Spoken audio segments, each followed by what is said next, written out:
92.7 big FM पर आप सुन रहे हैं यादों का idiot box with Nilesh Mishra season 4। कहानियां जिनमें आप मिलते हैं खुद से। दोस्तों, मैं आपको सुनाने जा रहा हूं अपनी मंडली की सदस्या अंकिता जैन की लिखी कहानी पहेली। पोर्च में सुनीता धूप और अपनी पेंटिंग क्लास दोनों का मजा एक साथ ले रही थी। सभी रंगों में खोए थे। कोई समुद्र को अपनी ड्राइंग शीट में समा रहा था, कोई जंगल पहाड़ में घूम रहा था। सुनीता बेहद मंझी हुई और जानी मानी आर्टिस्ट थीं। साल भर उनके पास बच्चे क्लास लेने आते थे। पोर्च में लगे हॉल में सुनीता का बेटा मयंक वीडियो गेम खेल रहा था।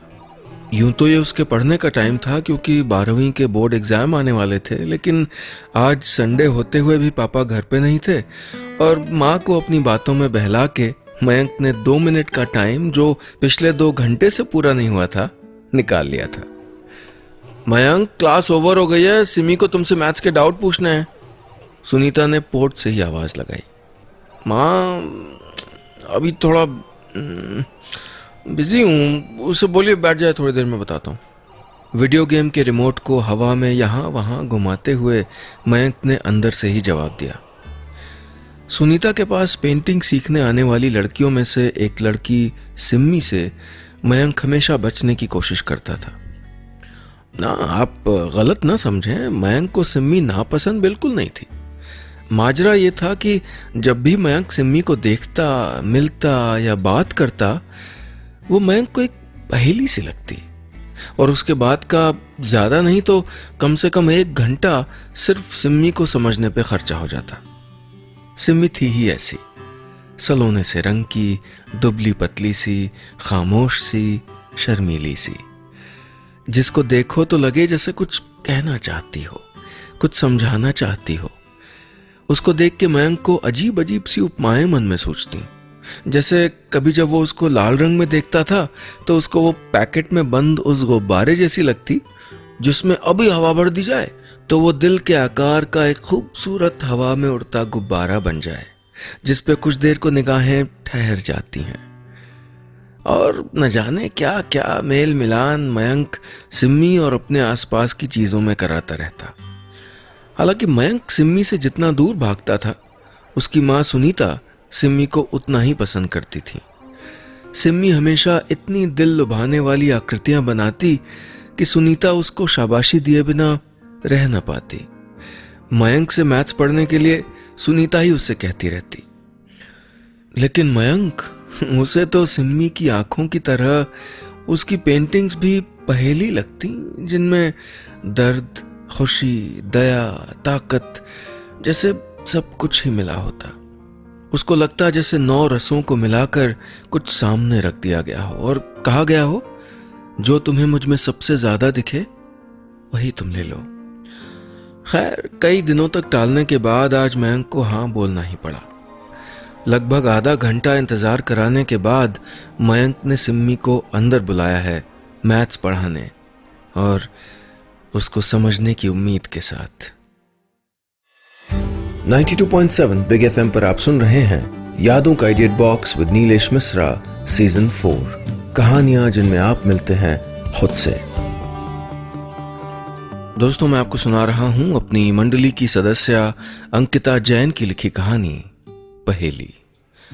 इस कहानी में अब तक आपने सुना सुनीता की पेंटिंग क्लास में आने वाली एक लड़की सिम्मी सुनीता के बेटे मयंक को एक पहेली लगती है। उसे देख के मयंक उसके बारे में सोचने से खुद को रोक नहीं पाता। वो हमेशा उससे भागता है, लेकिन आज सुनीता के कहने पे उसे सिम्मी को मैथ्स पढ़ाना पड़ रहा है। अब आगे। सिम्मी को बुला के मयंक वापस अपना गेम खेलने लगा। पेंटिंग क्लास की जमघट में गायब हो जाने वाली सिम्मी, जो मयंक को बहुत गौर से देखने पर दिखाई देती थी, आज उसके पास आके खड़ी हो गई और उसको तब पता चला जब उसने धीमी आवाज में कहा, जी मैं कहाँ बैठूं? मयंक ने उसको गौर से देखा। हमेशा की तरह एक उलझी हुई पहेली ही लगी। शायद हिंदी की किताब का एक ऐसा काव्य जिसका अर्थ समझना तो कठिन होता है, लेकिन जब उसकी संदर्भ सहित व्याख्या की जाए तो उस काव्य की खूबसूरती ढोल मंजीरों के साथ बयां होती है। मयंक को भी लगता था कि जिस दिन वो इस पहेली को सुलझा लेगा, एक अलग ही सिम्मी को देखेगा। 2-3 डाउट्स के बाद ही जब सिम्मी के ख्याल मयंक पे हावी होने लगे तो उसने सिम्मी से बात करनी चाहिए। थोड़ा मुश्किल था मैथ्स के सवालों के बीच बंधी इस फॉर्मेलिटी, इस तकल्लुफ को तोड़कर कोई व्यक्तिगत बात करना, लेकिन मयंक ये मौका गंवाना नहीं चाहता था। उसके मन में जो पहला सवाल कौंधा उसने वही पूछ लिया, तुम हमेशा डार्क पेंटिंग्स क्यों बनाती हो? सिम्मी ने पहले सवालिया नजरों से मयंक को देखा, फिर उससे नजरें चुराते हुए बोली, क्योंकि अंधेरा रोशनी की दस्तक है। क्या मतलब? मयंक को सिम्मी का जवाब समझ नहीं आया। जी मतलब फिर कभी के जवाब के साथ सिम्मी ने अपना बैग बांधा और उतने ही चुपचाप कदमों से कमरे के बाहर चली गई जितने चुपचाप कदमों से वो आई थी। लेकिन उसके जाने के बाद मयंक का दिमाग चुप नहीं रह पाया। उसे खुद पे गुस्सा आ रहा था। अरे पहले ही उलझने कम थी उसमें, जो आज एक और जवाब के साथ पैदा कर दी। मैंने इससे बात ही क्यों की? अपने डाउट क्लियर करने के बजाय मेरे दिमाग में डाउट भर गई। क्या कहना चाहती थी आखिर? मयंक ने सोचा, मगर इसका जवाब उसके दिमाग ने दिया, कुछ भी नहीं, मुझसे क्या कहेगी भला, भाड़ में जाए। दिमाग के इतना स्वीकारते ही कि उसे सिम्मी के बारे में किसी ख्याल को और तवज्जो नहीं देना है, मयंक वापस अपने वीडियो गेम में लग गया। लेकिन उसी शाम जब मयंक प्रभात चौक से गुजरा तो सिम्मी एक सुनसान गली से घबराती, हड़बड़ाती, पसीने में तर, तेज कदमों से बाहर आती दिखी। उसने गली के बाहर ही बाइक खड़ी की और उसको देखने लगा, एक बार फिर इसी उम्मीद में कि शायद इस पहेली का राज आज वो खोल ही लेगा। 92.7 बिग एफएम पर आप सुन रहे हैं यादों का idiot box with Nilesh Mishra, season 4, कहानियां जिनमें आप मिलते हैं खुद से। दोस्तों, मैं आपको सुना रहा हूं अपनी मंडली की सदस्य अंकिता जैन की लिखी कहानी पहेली। इस कहानी में अब तक आपने सुना, आज अपनी मां के कहने पर मयंक सिम्मी यानी अपनी मां की स्टूडेंट को मैथ्स पढ़ा रहा है। पढ़ाते वक्त उसको लगता है जैसे सिम्मी उससे कुछ कहना चाहती है। और शाम को जब मयंक बाजार से गुजरा तो उसने सिम्मी को एक सुनसान गली से घबराहट में बाहर आते देखा और उससे मिलने के लिए रुक गया। अब आगे। दूर से बाहर आती सिम्मी की चाल मयंक को कुछ कमजोर दिखाई दे रही थी। वो पहले से ज्यादा मुरझाई हुई लग रही थी, जैसे छुई मुई छूने के बाद सिकुड़ जाती है। उसको देख के लग रहा था जैसे किसी ने उसके शरीर पे रेगमाल फिरा के हर कोने से घिस दिया हो। उसके चेहरे को आकर्षित कर देने वाला सांवला रंग मयंक को सूख चुकी सफेदी सा लग रहा था। लॉन्ग स्कर्ट और टॉप उसके शरीर पे हैंगर की तरह लटक रहे थे, लेकिन उसकी तेज चलती सांसें उसके टॉप में रेंगती हुई अलग सी दिख रही थी। सिम्मी ने एक बार भी नजरें उठा के ऊपर या आसपास देखने की कोशिश नहीं की थी। बस जमीन को देखती हुई धीमे कदमों से अपने रास्ते चली जा रही थी, जैसे नजरें ऊपर कर लेगी तो रास्ता भूल जाएगी। क्या बात है, तुम ठीक हो ना? यहां अकेले क्यों आई थी? जब सिम्मी गली से निकलकर घर की तरफ मुड़ने लगी तो मयंक ने पीछे से आके टोका। जी वो मुझे मयंक के सवाल पे उसने बिना देखे हड़बड़ाहट में जवाब दिया, जैसे बहुत देर से यही बुदबुदा रही हो।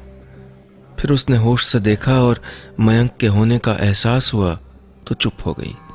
बोली, जी वो कुछ काम से आई थी।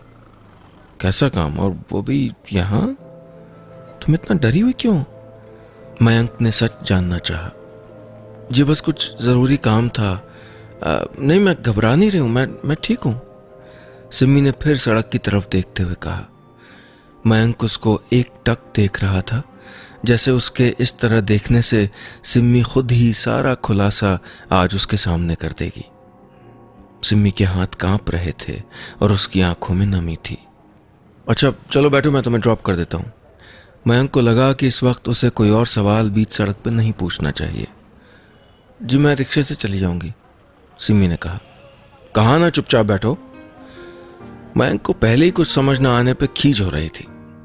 ऐसे में सिम्मी का इनकार उसे गुस्सा दिलाने के लिए काफी था। उसने चिल्ला के कहा तो सिम्मी चुपचाप बाइक पे बैठ गई। वो भी तो यही चाहती थी, बस एक बार इनकार उसे जरूरी लगा था।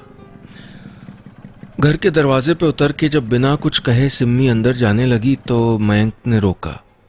सुनो, अभी आप जाइए, मैं क्लास के लिए आऊंगी तब बात करूंगी। सिम्मी ने पलट के इतना ही कहा और तेज कदमों से अंदर चली गई। मयंक को लगा कि वो उससे कहना चाहती थी कि अभी आप जाइए, किसी ने देख लिया तो प्रॉब्लम हो जाएगी। यही सोचते हुए मयंक भी चला गया। अगला दिन मयंक के लिए बहुत देर से हुआ। इंतजार समय को खींच के अक्सर ऐसे ही लंबा कर देता है। मयंक को पूरी उम्मीद थी कि आज सिम्मी उससे जरूर बात करेगी और आज वो सब कुछ जान के रहेगा। एक एक मिनट घड़ी की तरफ देख के 11 बजने का इंतजार कर रहा था। माँ आज आपकी क्लास नहीं है क्या? जब घड़ी में 11:05 हो गए और एक भी लड़की नहीं आई तो मयंक ने दरवाजे की तरफ देखते हुए अपनी माँ सुनीता से पूछा। है ना, लेकिन आज कल और परसों क्लास 1 बजे से लगेगी। क्यों, तुझे किसी का इंतजार है क्या?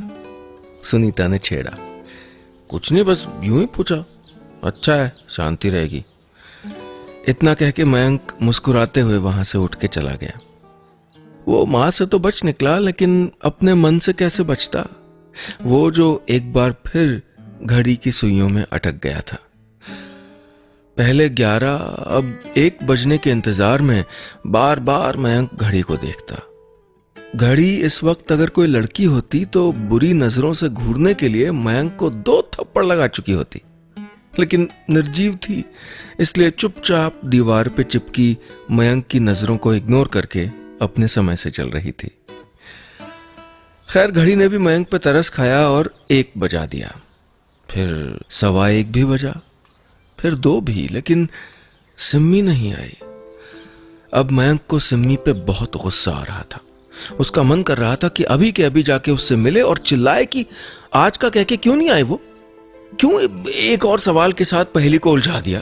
क्या चाहती है वो आखिर उससे? क्यों क्यों हमेशा सब अधूरा छोड़ के गायब हो जाती है? अरे भाड़ में जाए यार, बहुत हो गया। अब इस लड़की के बारे में मैं सोचूंगा भी नहीं। मयंक ने कई बार मन में यह बात दोहराई, पर काश मन ये समझ पाता। वो तो अब अगले दिन के इंतजार में घड़ी को घूरने लगा था। अगले दिन 11 बजे डोरबेल बजी तो सिम्मी को दरवाजे पे देख के मयंक ने कुछ मिला जुला सा रिएक्शन दिया। पहले ये वही है, ये यकीन करने के लिए कुछ देर उसे देखता रहा, फिर मुंह फेर के रूठे प्रेमी की तरह अंदर जाके सोफे पे बैठ गया। सिम्मी भी साथ वाली कुर्सी पे बैठ गई, काफी कुछ कह पाने की उम्मीद के साथ। 92.7 बिग एफएम पर आप सुन रहे हैं यादों का idiot box with Nilesh Mishra season 4, कहानियां जिनमें आप मिलते हैं खुद से। दोस्तों, मैं आपको सुना रहा हूं अपनी मंडली की सदस्य अंकिता जैन की लिखी कहानी पहेली। इस कहानी में अब तक आपने सुना, सिम्मी मयंक को एक गली के बाहर घबराई हुई दिखती है और मयंक के पूछने पे उसे वो फिर एक अधूरा जवाब देके उलझा देती है। कहती है कि वो अगले दिन उससे बात करेगी, लेकिन जब अगले दिन वो नहीं आती तो मयंक परेशान हो जाता है। एक दिन बाद मयंक की मां की पेंटिंग की क्लास में सिम्मी दोबारा आती है। अब आगे। कमरे में शांति थी। मयंक के चेहरे से सिम्मी उसकी नाराजगी जान रही थी। कुछ देर की चुप्पी के बाद वो बोली, आज क्लास नहीं है क्या? कोई आया नहीं अब तक? कल तुम्हें फोन ट्राई किया था क्लास का बताने को, लेकिन फोन बंद था, मयंक ने गुस्से में कहा। कल तबीयत ठीक नहीं थी, सिम्मी ने कहा। कल तुम उस गली में क्या करने गई थी? इतनी डरी हुई क्यों थी तुम? मयंक ने समय न गंवाते हुए अपना सवाल पूछा। आप मुझे बताएंगे कि आंटी कहाँ है? अगर आज क्लास नहीं है तो मैं जाती हूं। सिम्मी ने मयंक की बात को पूरी तरह इग्नोर करके सोफे से उठते हुए कहा। माँ घर पे नहीं है और क्लास 1 बजे से है, लेकिन तुम आज मुझे सब कुछ बताए बिना कहीं नहीं जाओगी। मयंक को गुस्सा आ गया और उसने सिम्मी का हाथ पकड़ के उसे वापस बैठा दिया। अपनी हद में रहिए आप, सिम्मी ने चिल्ला के कहा। I am really sorry Simmi, लेकिन मुझे बताओ प्लीज। अगर तुम्हें कोई परेशानी है तो मैं तुम्हारी मदद करूंगा। तुम हमेशा कुछ कहते हुए रुक जाती हो। मुझे प्लीज पूरी बात बताओ, मयंक ने अपने गुस्से को संभालते हुए कहा। कुछ देर के लिए फिर चुप्पी पसर गई। फिर एक गहरी सांस लेके सिम्मी बोली, हो सकता है मेरा सच सुन के आप मुझ पे तरस खाएं, लेकिन मुझे आपके तरस की नहीं, मुझे मदद की जरूरत है। मैं अपने ही परिवार में सेक्सुअल हरासमेंट की विक्टिम हूं। मेरे फूफा जी ही मेरे गुनहगार हैं। बचपन में मेरी बुआ ने मुझको गोद ले लिया था, लेकिन मेरे फूफा जी ने कभी मुझको बेटी नहीं माना, बल्कि उन्होंने तो मुझे। आगे की बात सिम्मी के आंसू कहना चाहते थे जो अब तक उसका पूरा गाल भिगो चुके थे। और मयंक, वो तो इस वक्त सकते में था कि क्या करे क्या कहे।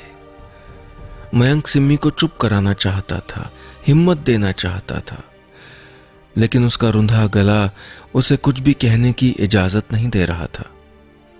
बहुत हिम्मत करके उसने पूछा, क्या तुमने कभी अपने रियल पेरेंट्स से बात करने की कोशिश नहीं की? की थी, लेकिन अपनी सगी बहन का घर बचाना शायद उनको अपनी बेटी की जान बचाने से ज्यादा जरूरी लगा। सिम्मी के इस जवाब ने मयंक को निशब्द कर दिया। वो सिम्मी के माथे को चूम के सांत्वना देना चाहता था। 92.7 बिग एफएम पर आप सुन रहे हैं यादों का edit box with Nilesh Mishra season 4, कहानियां जिनमें आप मिलते हैं खुद से। दोस्तों, मैं आपको सुना रहा हूं अपनी मंडली की सदस्य अंकिता जैन की लिखी कहानी पहेली। इस कहानी में अब तक आपने सुना, मयंक के घर पे लगने वाली उसकी माँ की पेंटिंग की क्लास में एक स्टूडेंट है सिम्मी। वो मयंक को बहुत रहस्यमयी लगती है और एक अजीब ढंग से आकर्षित भी करती है। आज सही समय का पता न होने पे सिम्मी 11 बजे ही क्लास आ जाती है और मयंक को मौका मिल जाता है कि आज वो उसका पूरा सच जान सके कि वो क्यों बदहवास सी 2 दिन पहले गली से निकलती दिखी थी। लेकिन सिम्मी के पूछने पे वो मयंक को बताती है कि उसी के परिवार में उसका सेक्सुअल हरासमेंट हो रहा था। मयंक सकते में है। अब आगे। एक खामोशी के बाद मयंक ने पूछा, और पुलिस? इस देश में अकेले पुलिस स्टेशन तक जाने वाली एक सेक्सुअल हरासमेंट की विक्टिम के साथ पुलिस किस तरह पेश आती है, ये मुझे आपको बताने की जरूरत नहीं है। फिर मेरा गुनहगार तो मेरा फैमिली मेंबर ही है। इसीलिए मैं सोचती थी कि शायद आप मेरे साथ पुलिस स्टेशन, आपके दोस्त के पिता टीआई हैं। तो इतना कह के सिम्मी रुक गई। मुझे तुमसे इस जवाब की उम्मीद नहीं थी, मयंक ने कहा। तुम मुझे हमेशा एक पहेली लगी, लेकिन फिर भी मुझे लगता था कि तुम एक पावरफुल लड़की हो। इतने सालों से तुम ये सब बर्दाश्त करती रही, अकेले लड़ने की कोशिश तक नहीं की। मयंक कुछ देर चुप रहा, फिर बोला, तुम कल सुबह मुझे 11 बजे प्रभात चौक पे मिलो, हम कल ही पुलिस स्टेशन जाएंगे। अभी तुम घर जाओ और ख्याल रखना। सिम्मी अपने आंसुओं को संभालती हुई उठी और जाने लगी तो मयंक ने रोक लिया। तुम उस गली में क्यों गई थी? अंकल मेरी गंदी तस्वीरें दिखा के मुझे ब्लैकमेल कर रहे हैं कि मैं। इतना कह के सिम्मी तेज कदमों से भागती हुई वहां से चली गई। मयंक ने भी उसे रोकना ठीक नहीं समझा, लेकिन उसके जवाब ने जैसे मयंक के अंदर सब कुछ जमा दिया हो। उसे यकीन नहीं हो रहा था कि जिस लड़की को वो एक पहेली समझता था वो इतना बड़ा खुलासा करेगी। आज उसे हर बात का मतलब समझ आ रहा था। जो वो समझना चाहता था। जिस लड़की की अजीब सी शख्सियत मयंक को आकर्षित किए हुए थी, आज उस पे मयंक को तरस आ रहा था, सहानुभूति हो रही थी या गले लगाने का दिल कर रहा था, ये खुद मयंक नहीं समझ पा रहा था। अगले दिन प्रभात चौक पे जब इंतजार करते हुए आधा घंटा हो गया तो मयंक को चिंता हुई। उसने तुरंत बाइक सिम्मी के घर की तरफ बढ़ा दी। सिम्मी को घर के बाहर ही सीढ़ियों पे बैठा देख मयंक को बहुत तेज गुस्सा आया। तुम ठीक तो हो, फिर क्यों नहीं आई तुम? मैं कब से तुम्हारे प्रभात चौक पे इंतजार कर रहा था। अब उसकी जरूरत नहीं है, सिम्मी ने एक मुस्कुराहट के साथ कहा। क्या मतलब? देखो, अब ये पहेलियां मत बुझाओ, मुझे नफरत है इनसे। मयंक खींचा। मैंने कल शाम ही एक एनजीओ की मदद लेके फूफा जी की शिकायत कर दी है, मेरी तस्वीरों के साथ, और वो इस समय पुलिस स्टेशन में है। सिमी मुस्कुराई। मैंने कहा था ना, अंधेरा रोशनी की दस्तक है। Thank you Mayank. बस इतनी सी थी ये कहानी। 92.7 बिग एफएम पर आप सुन रहे हैं यादों का edit box with Nilesh Mishra season 4, कहानियां जिनमें आप मिलते हैं खुद से।